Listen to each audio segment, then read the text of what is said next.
Buenas tardes, profe.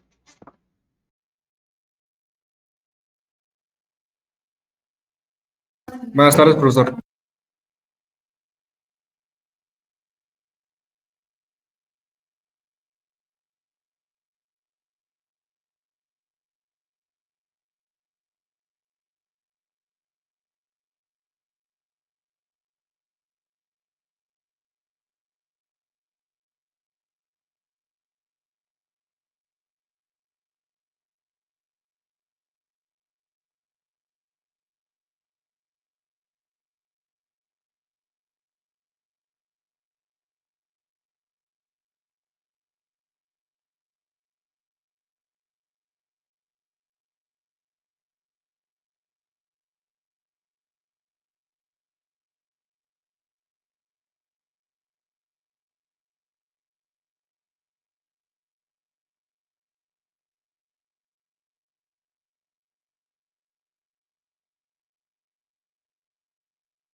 Bien, vamos a trabajar con la muestra aleatoria simple.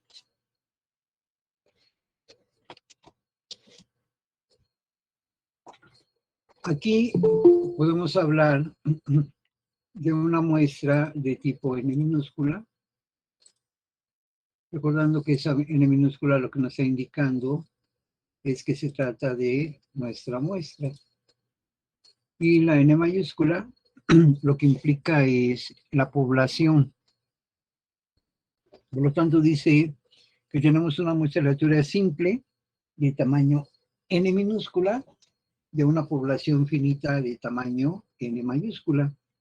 Entonces, ahí vamos a tomar nosotros una muestra tal que tenga exactamente la misma probabilidad de ser seleccionada. Por lo tanto, podemos hacer alusión de una población infinita. Entonces, ahí la cuestión es de que debemos de manejar mayores detalles para que al trabajar con una población que no conozcamos todos los datos, entonces la inferencia que vamos a dar sea la más exacta. Por lo tanto, ahí las condiciones que manejamos son, uno, que cada elemento seleccionado provenga de la misma población, y dos, que cada elemento que se selecciona tiene que ser en forma independiente. Entonces, vamos a pensar que queremos hacer un estudio de los pagos que se realizan los trabajadores de una determinada empresa. Tenemos que enfocarnos exactamente en la población de esa empresa. No podemos tomar muestras de trabajadores de otra empresa, porque entonces ahí ya no sería representativa la inferencia que vamos a realizar. Por lo tanto, la forma de selección, ya quedamos que hay varias alternativas en la cual nosotros podemos definir de qué manera vamos nosotros a contemplar la forma de definir la muestra que vamos a trabajar.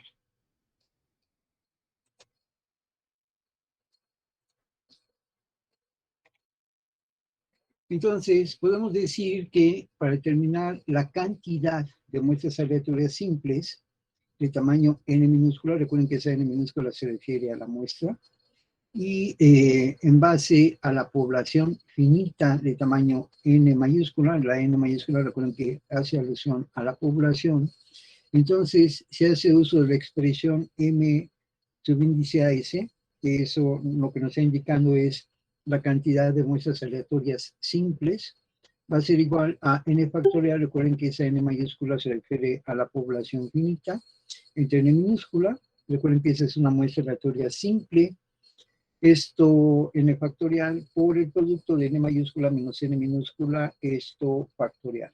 ¿Hay alguna pregunta?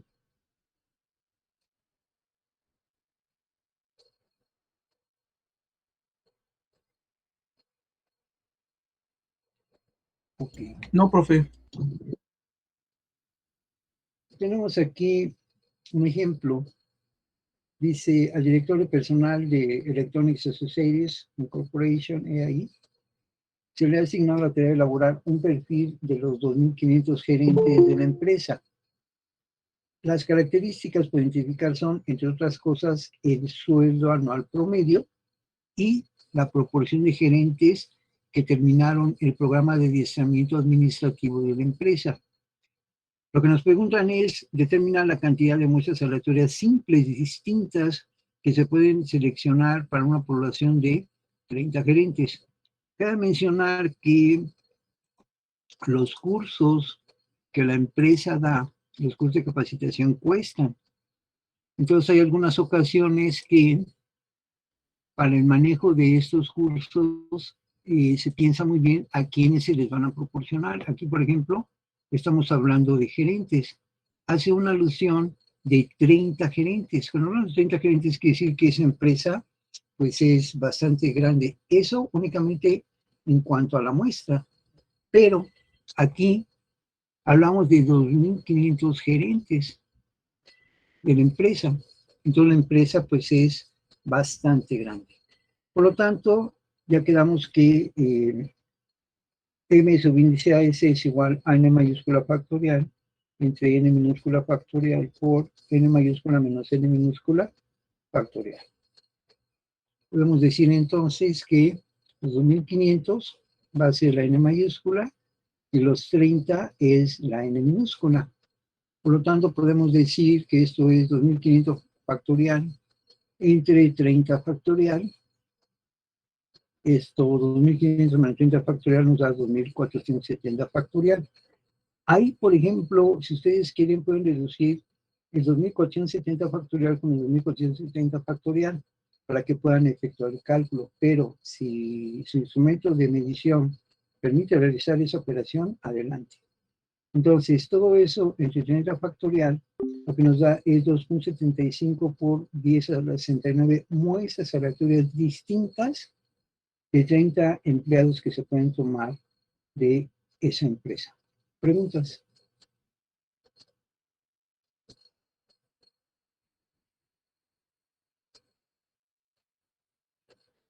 No, profesor. ¿Alguien trabaja?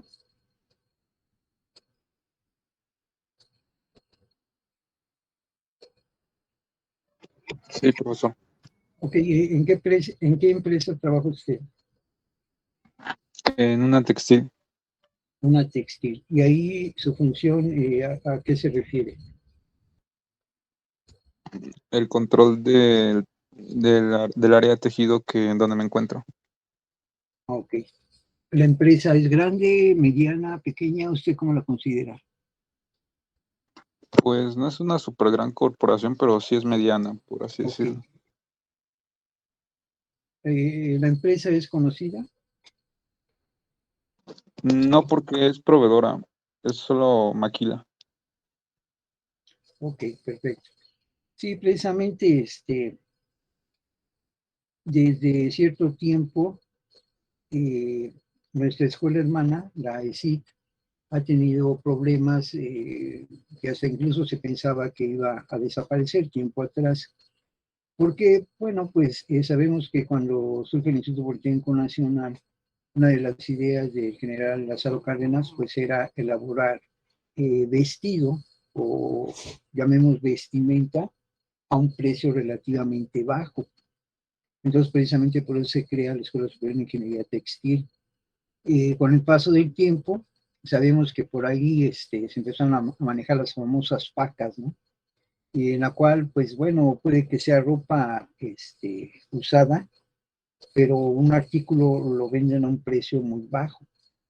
Entonces, cuando se analiza precisamente el costo en la producción de un artículo nuevo en la industria textil contra la compra de un artículo, aunque es ya usado, entonces ahí precisamente la disparidad, ¿no? Porque a veces les van dando unos artículos de 5 pesos, no se me ocurre. Que desde luego en la producción simplemente lo que es la materia prima, lo que es el proceso, salarios, etcétera, no justificaría un precio de esa índole, razón por la cual fue que empezó a tener por ahí pues cierto conflicto, ¿no? Por ejemplo, hay algunos desplegados que hacen alusión de nuestro país en el consumo hablan de combustibles fósiles y que hablan acerca de una contaminación ambiental. Sin embargo, sabemos que si manejamos, por ejemplo, automóviles eléctricos, ok, podemos manejar automóviles eléctricos, no va a haber emisión de gases contaminantes, pero vamos a tener un problema. Las baterías, ¿de qué están hechos? ¿De qué material son?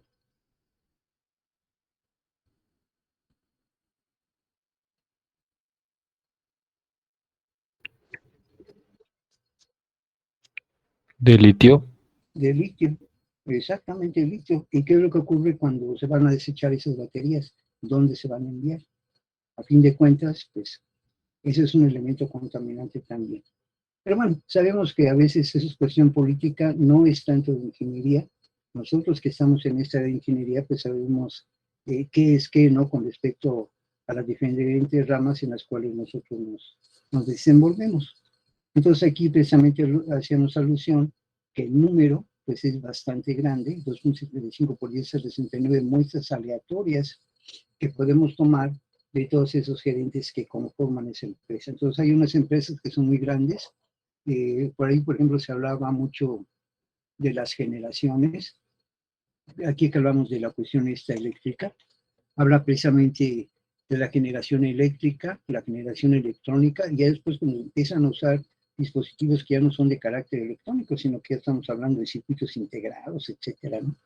Entonces, todo esto de la cuestión tecnológica, paulatinamente se va desarrollando.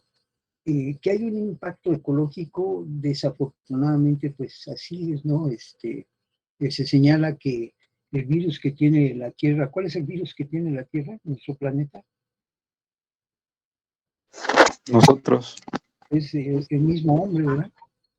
El mismo ser humano es el que desafortunadamente pues va generando problemas. Hace mucho tiempo, no creo que les haya tocado a ustedes, pero posiblemente sus papás sí recordarán, antiguamente se usaban mucho los aerosoles.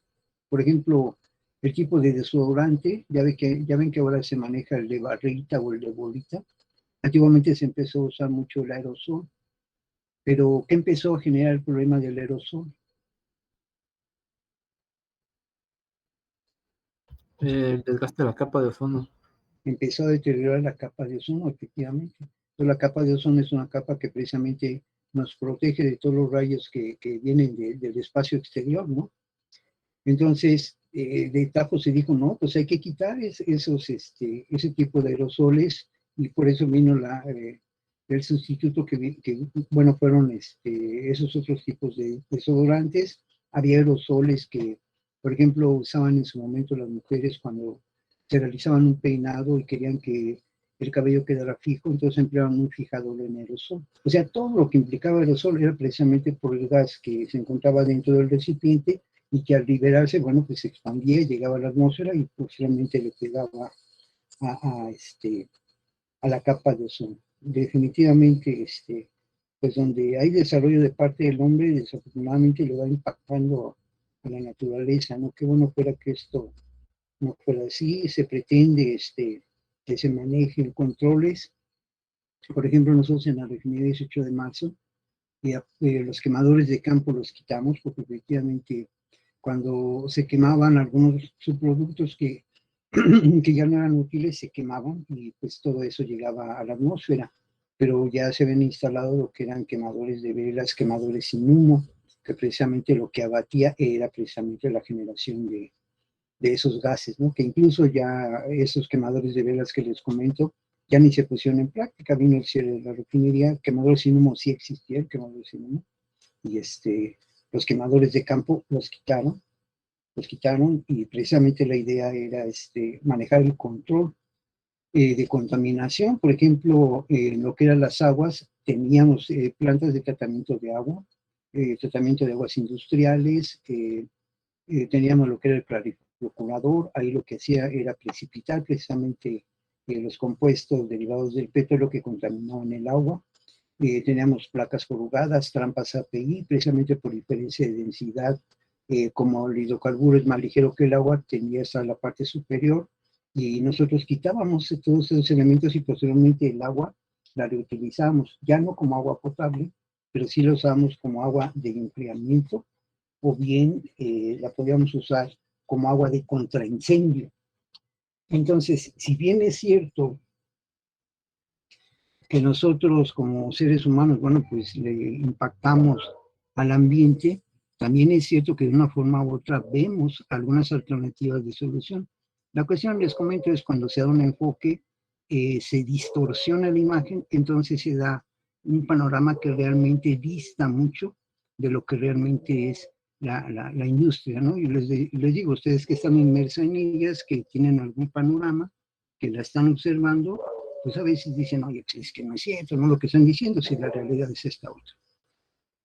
Pero bien, esto vendría siendo este ejemplo, y tendríamos 2,65 por 10 a la 69 muestras que podríamos tener. Entonces aquí como ejercicio nos plantean, ahora hay 2,000 gerentes en esta empresa, y la muestra es de 35. Lo que nos están pidiendo es la cantidad de muestras aleatorias simples, diferentes, que se pueden seleccionar. Les comento, si su instrumento de medición puede efectuar estas operaciones, adelante lo pueden realizar. Si no, podemos reducir 2,470 con 2,470 y nada más lo que nos quede que la diferencia de este factorial. Y entonces esto lo pondríamos contra este 30 factorial. ¿Preguntas?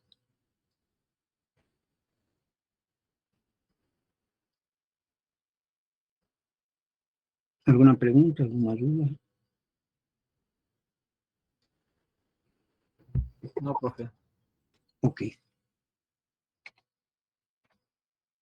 Tenemos aquí como referencias bibliográficas, está el Ipsos Probabilidad McGraw-Hill, el Spiegel Estadística McGraw-Hill, el Sweeney Estadística Thomson, el Levin Estadística para Administración de Pearson Prentice Hall, y el Domínguez Estadística y Probabilidad de Oxford, o cualquier otro texto que verse sobre probabilidad estadística. Aquí ya propiamente en lo que estamos trabajando es la forma en la cual nosotros tenemos que calcular el número de muestras que nos permita representar a la población que estamos analizando, y de esa forma poder emitir una inferencia sobre la población que dé impacto a una solución del problema que se tenga presente.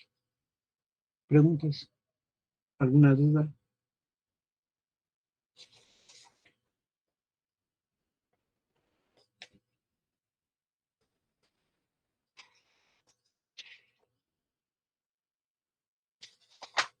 Creo que no, profesor.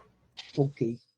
Por ahí me iban a decir, o ya me dijeron, ¿qué días vamos a presentar el parcial y quién va primero? No, profesor, apenas lo estamos checando. Ok, entonces ¿me podrían señalar quién va primero? Es que bueno, todavía unos compañeros dicen que se queda igual y otros que es al revés, pero todavía no está completo. Es que la Todavía el única grupo completo no no vota. Bueno, hicimos una encuesta en Google y todo el grupo completo no vota. Sí, Si ya. nos puede dar ahorita para que al final del pase de lista le decimos. Ah, ok, perfecto. Sí, o sea, les comentaba, no es que los presione mucho, pero la cuestión es que recordarán que el examen lo vamos a realizar regresando Dios mediante, del día 25 al 29 de abril, los días que tengamos sesión.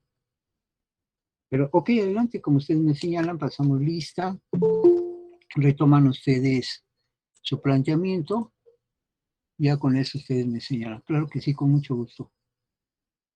Entonces, vamos a pasar lista, por favor.